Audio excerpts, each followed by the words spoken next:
Following reading is the first blog entry I ever posted on my website, drewcheal.com, back in 2012.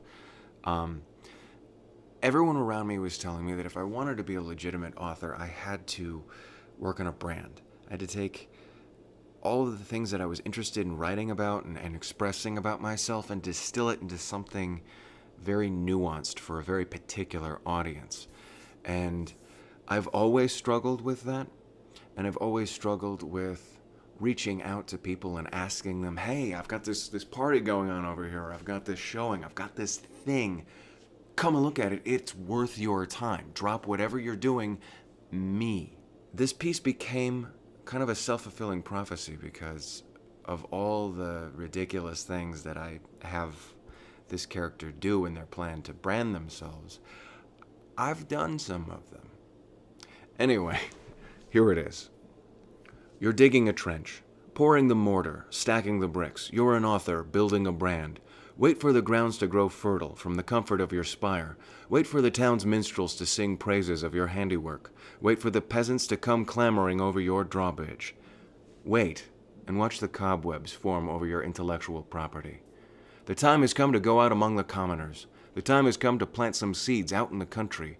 Send your squires out to tell the world of Camelot. That monument in your likeness isn't going to erect itself. Plant copies of your magnum opus on coffee shop bookshelves. Leave them as tips. Slide chapbooks under coasters. Wedge novellas into bus seats. Swap hotel Bibles with signed first editions. You're welcome, world. Plant your business card in every handshake. Sign receipts with your blog address. Draw a whiteout balloon onto dollar bills and put words into George Washington's mouth. Hone your elevator pitch, your barstool pitch, your lap dance pitch. You paid for 7 minutes in heaven, and that ought to get you through the third act. Workshop your ideas off of captive audiences, baristas, waitresses, and bus drivers. You paid for that Go Pass, and Metro Transit owes you some meetings, damn it. Record the first chapter on a cassette tape. Find yourself an old-fashioned boombox and an olive-colored trench coat, park outside of Stephen King's window, stand on the corner with your stereo held high and hit play. Follow Neil Gaiman into the bathroom. Sit in the neighboring stall and slide your manuscript through the glory hole. Tell him to mind the gap. Make the audiobook your ringtone. Call yourself at the DMV. Sell drugs just to force it on your clients. Tell them it's your demo tape. You're canvassing, panhandling, coughing up leaflets. Nail your flyer to treatment center corkboards, to headstones, to the Pope's front door. Build your social media exposure. Troll Clive Barker on Twitter. Spam your own mother. Dredge up long-lost relatives and sell them on your book. Someone's gonna have to translate that shit into Norwegian. What are your metrics? How are you trending? Have you gone viral? Have men in hazmat suits coated your quarters in plastic wrap? Not yet. If at first you don't succeed, you're doing it wrong.